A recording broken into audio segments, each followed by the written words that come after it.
Go ahead, Jeanette. Yay, welcome everybody. I think the only thing that I wanted to mention tonight was, first of all, congrats. We have more Success Club point people on the board than I think we have any other month, which is amazing. And of course, you guys know, oops, I didn't mean to do that.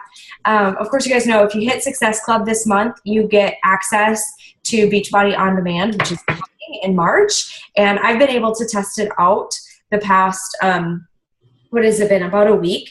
And it's been really, really cool. I really love it. And they have over on the side, there's like a little feedback button where I can just click the feedback button, and right then and there I can give my 2 cents about what I like, what I don't like, and what's working and what's not. So you definitely want to get that going. And of course, we are registering for the Team Cup, so make sure that you find a team. I think I've got my gals and we're ready to rock and roll. And other than that, I'm going to let Jeanette spill her guts about this 200-page book she just read today. You all know Jeanette. Everybody on here knows Jeanette now. So, and Lena's getting to know her too. So, right.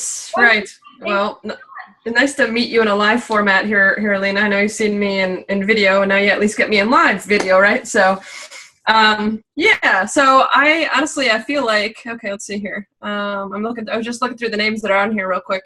There's a couple of faces I don't recognize, so I'm just gonna give myself the quick introduction real fast. I'm Jeanette Goodrich, and I guess Amanda's relatively new team trainer, and I've been working with Melissa McAllister for this is my 4th year with her now, and 3 years in the top 10 elite. And I am a nerd that loves to study and loves to teach, and so I'm kind of like everybody's shortcut to the best info. That's why I get paid the big bucks. I love information, and I love learning stuff, and then to put it into like a usable format for other people, like especially for this particular business, because I've been around this business for 4 years. So it's a lot of fun, and I don't even think Amanda necessarily knew what I was going to come on and talk to you about tonight. And I read a book on this particular subject today just because it was one of those things that I wanted to take a deeper dive into, even though it's something that I've been studying for a while. And Amanda and I do one-on-one coaching calls every week. And it was a subject that we had covered last week. And I still, after getting off the call, I still feel like there's still more that I felt like I was missing there. There's still something that even after getting off the call and coaching her through it, that I felt like I wanted to know more. And so that's why I went off and studied some more. And personally, I'm creating a whole huge training on this particular subject alone. So I'm going to try to tell you in 20 minutes what is probably going to take me a week's training to really make sense of. So, and it's about persuasion and influence. And a lot of times when I train people, I'm an expert at bringing on new coaches and kind of getting them started and kind of getting them on the mindset of just having the ability to do this. Most people come in and their thought is, I'm not a salesperson, or people won't listen to me. I don't have the body. There's all these doubts and questions in your mind about whether or not you can do this business. And so a big part of how I help people is just to get their mind right about who they are and what they have to offer. And I don't necessarily I have to cover a lot of the what to do's, but I prefer to get more into depth on the how to do it. The finesse in the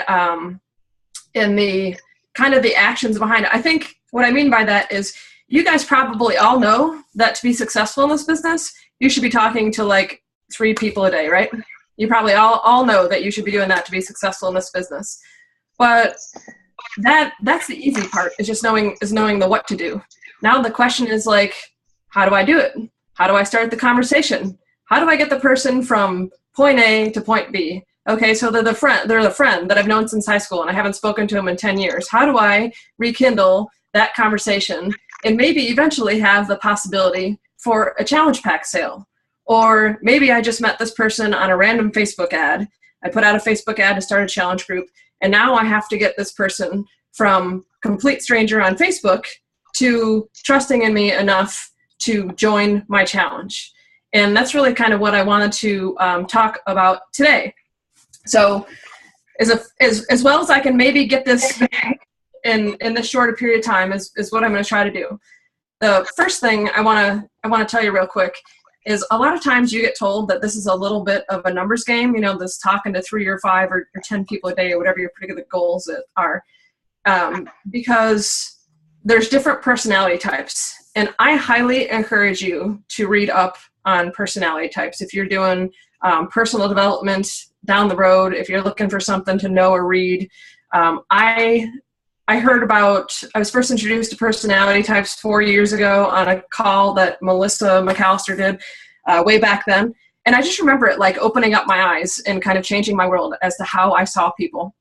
And in this particular book that I read today, it talked about all the personality types and the personality colors. And so I just kind of want to take 2 minutes to go over the personality types and tell you why this is partly a numbers game and why people do some of the things they do. And it has nothing to do with you. It's not what you say, it's just them. So there's the red personality type. This is me and Amanda, okay? We're the reds. We are like quick decision makers. We don't want any BS. Don't give us the long drawn out stories. Give us quick bullet points. We make up our minds. We know what we want. We know what we're doing. Like, you know, that's it. We're fast. When you email us, it's probably short and sweet, blunt emails. If any of you guys have exchanged an email with me, you've gotten one of these back. Okay, good, fine. You know, whatever. I mean, I am like, somebody can ask me a really quick question and I won't put a lot of winky faces and exclamation points in the response. It's a 2-second response. And some people have accused me of being short, but I get 700 emails a day and I need to be efficient. That's my personality type. The second one is the yellow personality types. The yellow personality types are the impulsive, the fun ones, the talkers. They're visual people. They don't want to see a lot of words. They want to see pictures and movies and graphics, and, you know, they want stuff to make life easy. Just help them make an easy decision. They want to like you and trust you and connect with you. They are also extremely likely to be the one that says, yeah, I'm going to do it. And then like an hour later, oh, you know, I bought something else, because they're impulsive. And sometimes like if somebody comes in after you and just woos them a little bit better than you or makes it a little bit easier than you did, they'll go with that person. So that's the yellow personality type. Sometimes they're just impulsive and wishy-washy. It happens. There's the white personality type. Hi, Stephanie. Right? I don't know everybody's first. I remember the Stephanie. And you can confirm whether or not this is true for you. So whites, you love facts. You want to have trust in the person you're going to do business with. And when the answer is no, you tend to avoid responding, calling back, or saying no, because you want to keep the peace and not have any conflict, right? It's not a matter of like, you just don't want to hurt the person. And while we all know as coaches, we'd so rather get a no than be ignored, the white personality type feels like they're going to hurt you if they tell you no. So I think that's about accurate stuff. So oftentimes those are the people you just don't hear back from. And then the blue personality type, they're the relationship people, and they're the kind of the thinkers, and they kind of, they're the ones that cover the whole like span of the timeline. Reds are very future oriented. They're only like, what's going to happen tomorrow, next week, next year.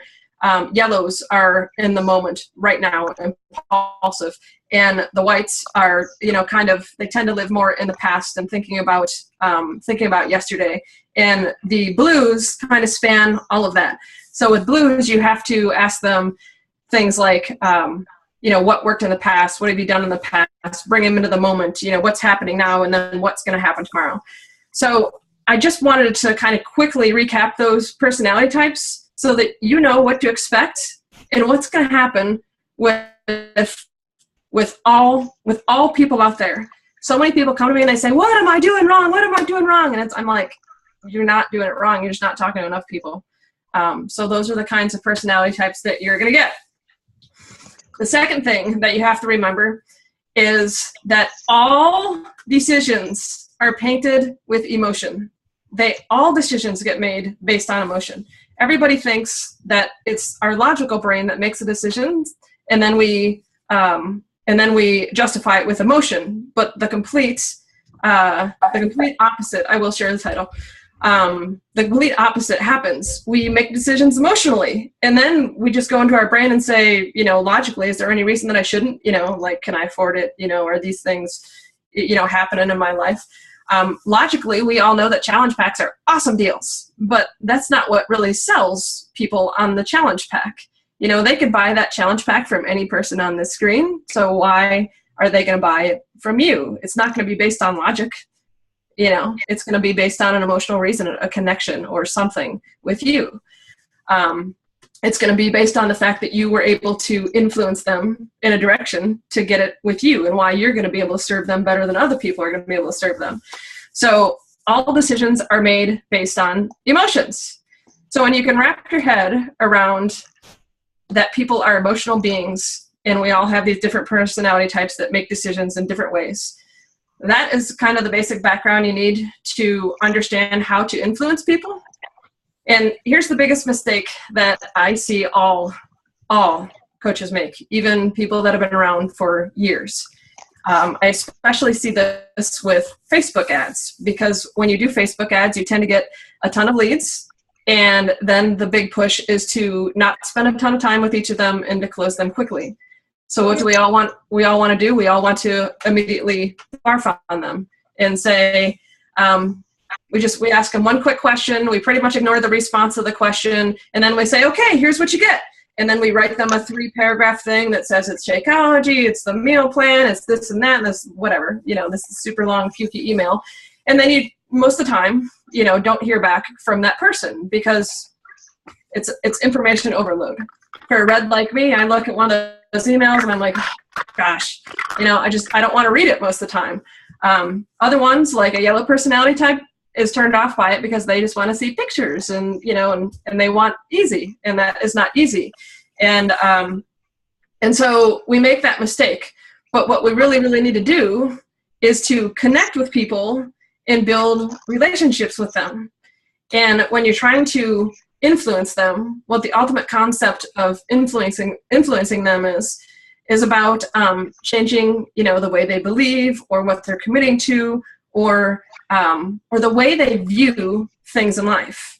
So you have to understand that when somebody is coming to talk to you about making a choice, a change in their health, that they're already jaded by other experiences that they've had.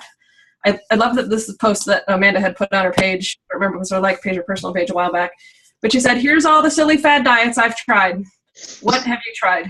And I loved reading the responses on it, because people were listing all kinds of things, hydroxy cuts and diet pills and Slim Fast and these gross programs and the meals in a box and all kinds of crazy stuff. So when you understand that they have their current view painted by their past experiences, and you're trying to get them to come to your side, where you're trying to get them to believe how you believe and join you in what you do, you really have to be great at connecting, caring, and painting a picture for them. So when you're talking to somebody, it's really, really important for you to get them to think about the future and how it's going to change, like painting their future benefit. In this particular book that I read today, he calls it the sunset question. And I love that wording of it, because it's the sunset is just kind of the reference to the end of the day or the end of the month.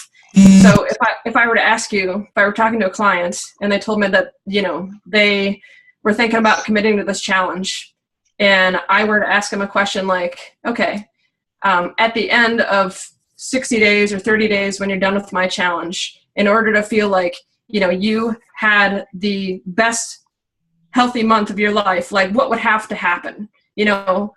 How much, I'd just leave it there. What would have to happen? And a lot of people will respond with, I have to lose 10 pounds this month, or I have to, I have to feel like I have my eating under control, or I have to feel support. You can ask them that question about anything. What would if life were perfect and you were on a healthy track all of the time, what would your life look like? Would you have a support network? How would your family treat you? How would your family eat? and to ask them things about the future. You know, if these goals were to happen of yours, then how would life change? How would you feel about yourself? And when you can just kind of get to the root at what drives them and what they're ultimately going for, a lot of people are looking for love and support. A lot of people are looking for, you know, having their marriage rekindled or feeling better about themselves on the inside or outside. A lot of people are looking for friends and fun. And when you can get to the root at what really is driving them to make the change, that's going to help you persuade them that they should be doing it now and that you should be doing it with you. And so there's lots of different things that you can start using to paint that picture. You have to ask them lots of questions. You can go onto Amazon and you can literally type in the word questions or powerful questions or something, and there's books on how to ask questions well. So if you're ever short on questions, you can go and reference those books. I have looked at trainings. I think that they're probably still in the back office about, you maybe have heard it referred to as FORM, where you talk about people's family and occupation and recreation time and getting to know them in those capacities and, you know, what drives them in life. By the way, when you ask people about their life, they love to be told that you sound busy. You know, that's a compliment for people. Do you like getting told that too? You sound busy, because people believe that when they're busy, they're important. And I read that and I was like, I think that's actually kind of true, you know? So to get to know them in the back office, I think they refer to it as a form training. In this book that I read today, he refers to it as FORD, and I like the FORD acronym better. Same first three letters, basically. He called it relax instead of recreation, but same difference. And then the D meant deep or dreams. And so I love that particular letter of the acronym, because when you're asking people questions and you're trying to connect with them, you can tell whether or not they have connected with you or they trust you or they like you if they have told you anything deep. That was like a profound thing for me, because here's a phrase that you'll probably get told 100 times. I know I say it all the time. People will do business with people they like and trust. They can buy our products anywhere. They can buy it from beachbody.com. They can buy it from one of 200,000 Beachbody coaches. Why are they going to buy it from you? Because they like you and they trust you. So you have to get good at making people feel good, and you have to get good at getting people to like and trust you. And you do that effectively by asking a lot about them and genuinely caring about them, and that whole concept of forming with them. And just getting to know them, and then trying to paint the picture of how life is going to change and what is ultimately going to change in their life when they do that. All right, let me see. I'm just looking at time. And and the last thing I just want to say real quick. You know, I always hate to call this business sales, but ultimately, in the end, it kind of is. You know, you're looking to influence a person to your way of thinking. Sales is just a transference of belief, right? And that's why the number one thing we tell you is that you have to be a product of the product, and you have to believe in the products, because you're transferring your belief to other people. And sales, all sales has an ultimate process. You have to prepare, you know, and that for us, I would translate this into 3 vital behaviors. For us, the whole preparing concept means developing yourself and being proof that the product works and all of those things. And then the second step in the sales process is connecting with people. And then the third step is gathering info, asking questions, what makes them tick, what drives them, what do they want, what are they looking for, asking questions. And the fourth step in the sales process is providing a solution. Now, too many of us think we fact people to death, and we think that we have to say the right things about this, that, or the other thing, Shakeology or P90X or something, in order to sell people. Like, oh, it's so great and it'll get these great results. Like, we think if we say one particular thing, it'll make the sale. But if you just let a person know that you care enough about them and that you understand their situation and what they're trying to achieve, and then you say, listen, I've heard you say all of this, and here's what I would recommend for you. This is what I know works. This is the solution that I recommend. And just get away of of any kind of sales process. You're not trying to beat people over the head to buy our products. You are recommending what you know that works and what you believe in, and the community and the people that you believe in. So providing that solution, and then closing. I mean, just saying, are you ready to do it now? And then at the end of every experience that you have, you should all do this. Review what went well, what you did well, and any learning experiences from it, what you could have done better. Don't be afraid to look back at any experience you've had, good or bad, an actual sale or a non-closed sale, and just review what you think you did right and what you think you could have did better. So those are the six steps in any sales process, and I think that it applies. When I read that process, I was like, this isn't a typical sales business, but it still applies. That whole concept still applies. So it's about painting a picture, positioning, not being tied to the end result, because you totally have to honor people's journeys and their timelines and their needs for whatever it may be, information or whatever they need to come to the ultimate conclusion that they should do business with you.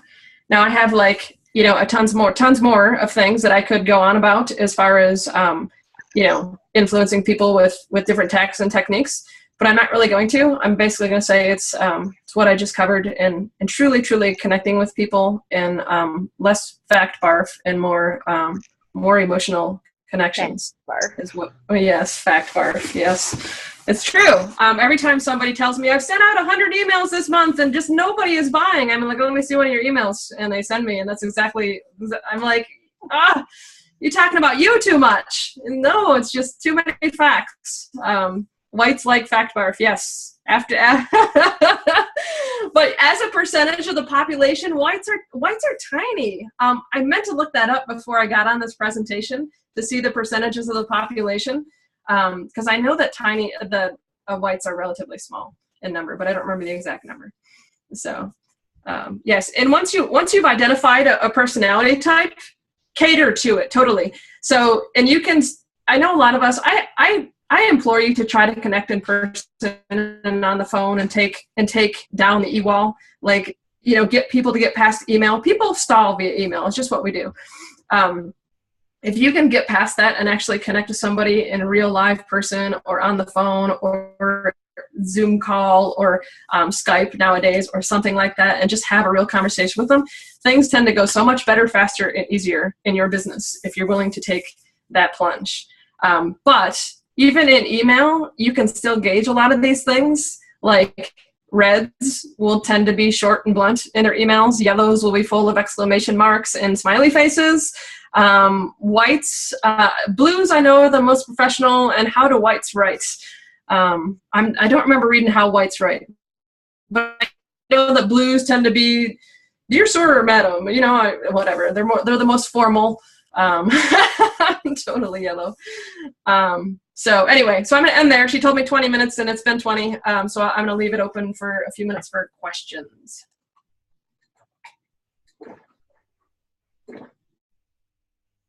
Q&A, guys, so feel free to type or unmute yourself and open up chat. Questions. Yeah. What was the name of the book, Jeanette? It was cool, short and sweet. It was The Ultimate Book of Influence. Chris Helder. He's an Australian, and you can tell as you're reading the book. It was published in Australia. He spells words like recognize with an S and stuff, and colors with a U. But it's a good book. It was a quick read. 170 pages, and it's broken out into simple, easy chunks. I honestly just couldn't put it down today. The Ultimate Book of Influence. I have 4 more just like that I'll be reading this week. I also just finished, if you end up really liking this topic, I just finished another book that Jeanette had recommended. Is it How to Influence People? How to Win, is it John Maxwell's? Yeah, let's see. How to Win Friends and Influence People? No. Just how to Influence People. By John Maxwell. Okay. And that was also very, very, very good and very useful for this business. And if you feel like, I don't know, that persuasion or influence is an area where you lack, whether it's with your customers or your teams, definitely a worthwhile read. Or listen. I think that probably those 2 topics, like personality colors and understanding people, is one big topic that I encourage everybody to read up on. And the other one is persuasion and influence, because that's ultimately all we are. We're influencers, right? And we're just trying to influence other people to have a healthy lifestyle, and why Beachbody is the best way to do that, because you have a supportive network of friends and people around you, and we clear out the clutter. It's simple and easy. It's proven and tested. The stuff works. The support works, the fitness program works, the nutrition works, it all works. It takes the guessing out. There's so much misinformation out there. And so we're ultimately influencing people to just believe what we believe, that we're part of the greatest team on the planet. And here we are. So I think it's such a great topic to study. And, mindset books are great, just so you start believing in yourself and acting with intention. Even if you are a brand new coach in this business and you're thinking, well, why would somebody want to do business with me instead of Amanda Dewey, 5-star diamond elite coach? Why would somebody want to do business with me? Don't put those thoughts in your head. And when you're talking to people, don't always talk about everybody else. Don't always defer to everybody else. You're great in your own right. And even if you're brand new, you can act with the intentions that you're going to kick ass. Act with those intentions. Join me because I'm going to be freaking awesome. You want to join my team because I'm going to rock this, and you come along with me. If you act with those intentions, it's going to be amazing. So. No questions tonight? You guys are not so quiet. Wait a minute. Oh, here we go. I can billation this.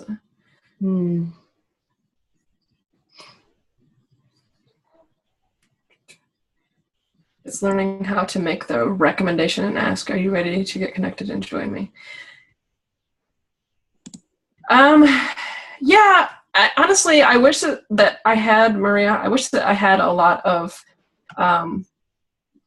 there's not a ton of amazing closing techniques. For as many times as I have read books on it, Zig Ziglar, and back this, 4 years ago when I was on a call with Amanda and another consultant that we had hired, Larry.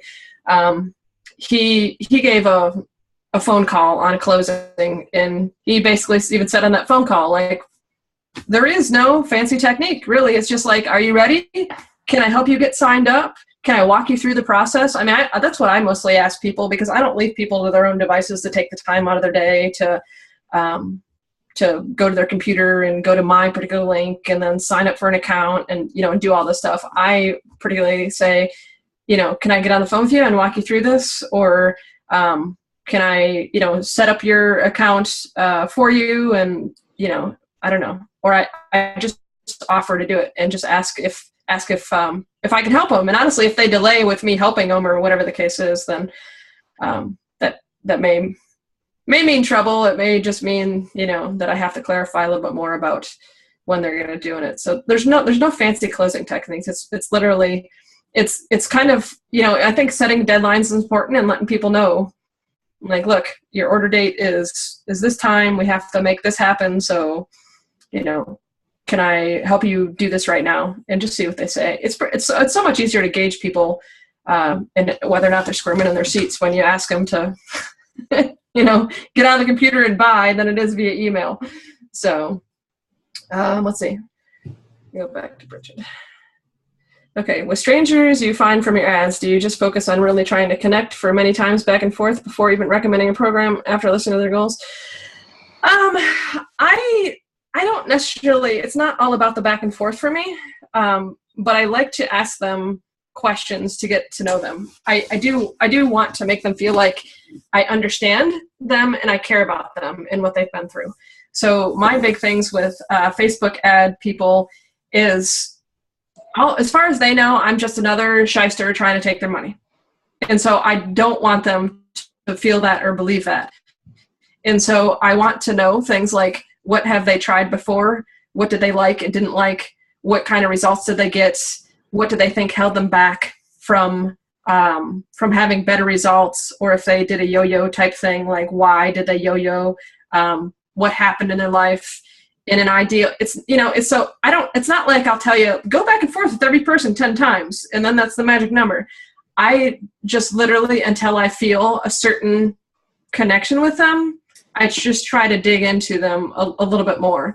However, sometimes, like I said, via email, you can tell kind of the personalities of people. And if they're like, look, I know what I want, and, and hey, I checked out your Facebook page and I think you're awesome. And, and hey, we're cool. Like sometimes when you can feel that they don't want to do all the BS dance, I will just let them know, like, look, here's how it is. And it's probably a red. Yeah, exactly. Yeah, I got it. I already scoped you out. I know you're not crazy. Let's get on with it already. Exactly. So yeah, you just got to get good at reading people. And if you're doing all your business via email, you should definitely got to get good at reading people via email. So from Lena. For closing techniques, I feel is different with every customer. Some people and some sales prefer the direct question, let's do it right now, or are you ready to change your life, yes or no? Yep. Yeah.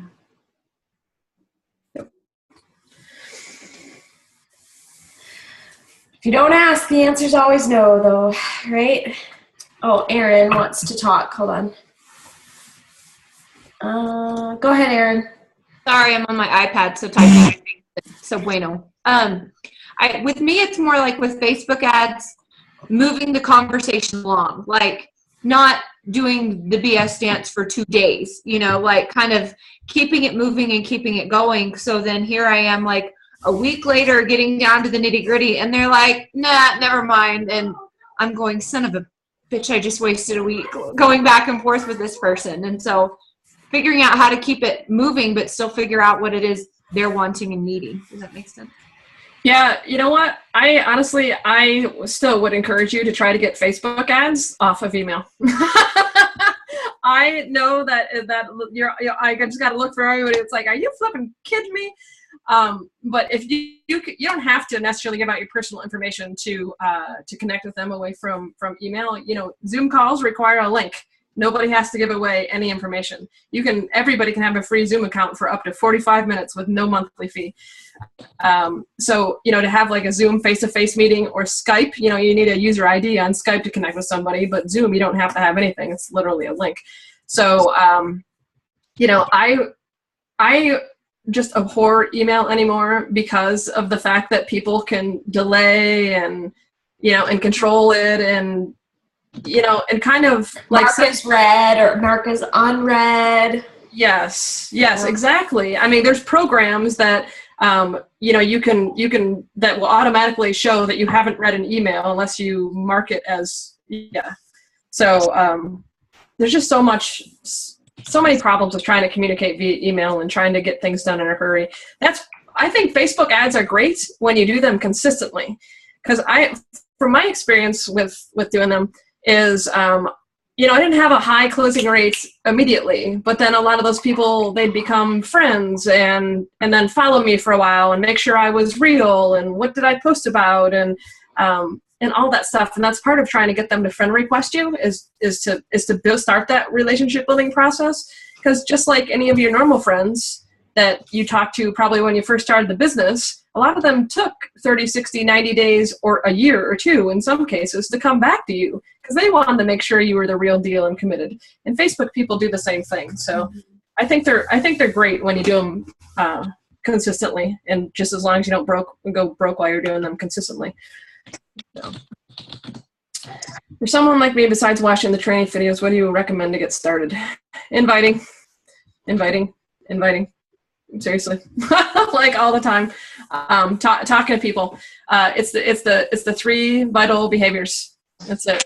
And inviting is the most crucial one, because you're planting seeds. And whether or not you have any idea what to say, you may not have any idea what to say, but you have to let people know what you're doing, and how you help, and your story, and just sharing your story, and that's it. The most important thing that you can do, if you did nothing else, is invite all the time, and connect with new people, and make friends, whether it's making friends on Facebook or making friends out in person, and just adding to your list, and then gradually letting those relationships develop into situations where you can talk to them about this kind of stuff. So I'm not necessarily talking about meeting somebody in Walmart on one day and then pitching about coaching the next. I mean, I've done that and signed the coach, but she was crazy. Oh my God, I remember. Oh my gosh, yeah, that's gonna give me nightmares. She was crazy. Yeah, so don't do that. Oh my gosh, you know that she from time to time. Crazy. She still stalks you? Yeah, just every once in a while, I'll get like a random message or hate mail. Oh. She's crazy. I was going to say, too, I've had this quote up on my like page all day today from Martin Luther King, but it, I have to look at it. Sorry. Is it still there? No, I moved it. Oh, there it is. It just says, take the first step in faith. You don't have to see the whole staircase. Just take the first step. And I think that's one thing that, and not just brand new coaches, but I would say coaches like that have been coaches for less than a year, like their biggest mistake is just not taking that first step. Like, John Maxwell, I think he says, like, until you've done something 10,000 times, you're not an expert. Yeah. I don't even know in 5 years if I've done 10,000 invites. I probably have not. So I still probably suck, and I'm an amateur at inviting after 5 years, but right. Well, I think that the big mistake is that everybody is always looking for the perfect how. Like they think there's going to be one email that seals the deal. They think that there's going to be one way to invite somebody to challenge that's going to make them say, yes, sign me up. They think there's going to be one way to talk about Shakeology that people are going to suddenly see the value in it. There's just not that magic out there. So that's why it's a practice of learning and figuring people out, and what's going to work to win, me over to Shakeology, or what did work, 4 years ago when Amanda introduced me to it, is going to be totally different for me versus Stephanie versus whoever said that they were blue on this call. And so there is no one right way. That's why we try to teach the concepts of how to do this business well, and to just get your mind into even doing it, because you learn by doing. Mm-hmm. That's the only way to learn. Yep. Yeah, it's not, I always say too, like we're not surgeons. My husband's an air traffic controller. There's no room for error. You don't learn by doing when you do air traffic control. Everything's got to be perfect all the time. With us, we can just totally flop and be like, wow, I'm going to be really embarrassed the next time I see that person, but I'm going to smile real big and act like I didn't say something stupid, and I hope they delete that message because that was good. Right? I mean, amen. Yes. It's not, nobody's going to get hurt if we don't. Oh my goodness. I spammed my friends when I started this business. Me too. Oh my God. Recently, I've had to message people for whatever reason. You just have to message someone about something. And I'll look back, and my last message to them was 3 years ago. It was this whole, what'd you say? Word barf? Fact barf. It was fact barf of if you or anybody you know would like to purchase anything, please send them my way. Blah, blah, blah. And I'm like, oh my God, I don't even want to send them a message because they're going to see that that's the last thing I sent them. I'm so embarrassed. Oh, I know. Facebook gives you a way to delete old messages, but I don't know if it actually works on both ends. Yeah, I wouldn't think that it would work on both ends. I would imagine it's only Yes. Sorry, I'm looking through the questions here. You know what, Kyra, you may be on step one of being a part of the product, but do not let that prevent you from inviting people. Do not let that prevent you from inviting people. You have got to share your story and share your journey and share the fact that you're making a commitment and why you're making it and who you're making it with and what this team does for you and the changes you feel or have felt along the way, the little baby steps that you've made, the struggles, the challenges, what you do to overcome. You have to share that 100% of the way. If you put in your head that I can't do this until I'm, 105 pounds, you'll never start. I mean, I say that Melissa and I had this beautiful challenger go through one of our challenges a couple of years ago. She became a coach. She was beautiful. She went from she's kind of like Lindsay Matway always does, from regular girl to hot girl. I mean, that was the transformation that she made. But she didn't quite break through to her six-pack. She was very close, closer than I've ever been. And her thing with coaching was, I don't feel like I'm good enough to coach anybody yet, because she didn't have a six-pack of abs. And she's like, I have to get there. I have to get there. And Melissa kept telling her, you're gorgeous. You're fantastic. People look up to you and admire you. The whole team looked up to her and envied her. Like, man, I wish I had that body. And she never started, never started. I don't even know if she's still a coach this day, but she never done a thing with her business because in her mind, she was never perfect. However, there's been coaches that have made it to the top 10 with jiggly underarms and flabby bodies and pregnant bodies and in not perfect things going on in their life or whatever. And so it's not about the exterior you. It's about you inspiring and sharing. And you are 5% farther than somebody else that hasn't even made a decision yet. You have made a step that somebody else hasn't, and you just need to find those people that want to join you on the journey. You need to find a way to share and inspire those other people. You should find this girl, Crystal Monroe. I was just thinking that. I'm glad you said that. She's a wonderful friend of mine. Krystle Monroe. Mm-hmm. She's a friend of mine on Facebook, and she probably has a bunch of mutual Beachbody friends. But she's a heavy girl, and she has been sharing her journey for a while now. It's the most inspiring thing ever. I love watching her videos. Oh, yeah, I mean, she posts videos of her working out, and she posts videos of, I don't even know how much weight she's lost at this point, but I mean, she posts her from a couple years ago. And even though she's still heavy right now, I love that girl. She's still heavy right now, but you can still see the changes in her all along the way. And she's building a business, and she's working this business, and she's hit Success Club a few times. And so I really don't believe it has anything to do with how you look. Well, Jeanette, it's exactly what you said earlier about coaching. You might not be a 5-star elite coach yet, but you could say, I'm going to rock this. You want to come with me. It's the same thing with your physical journey. I may not be, the picture of health right this second, but I'm going to be, and I'm going to show you everything that I do to get there. And I want you to come with me. I mean, it's the same concept. Yeah. And Amanda started out at coach level 2. People always look at these 15-star, 5-star, or whatever elite coaches or whatever, and think they started there. Like they just shot out of the can and went boop. But no, I mean, it took them, in a lot of cases, 2, 3, 5 or more years to get there. So they worked at it very, very consistently. Make sure I didn't miss anything. Okay. Yes, I did used to be active. I'm a former Air Force. So I feel like there are lots of military folks on our team.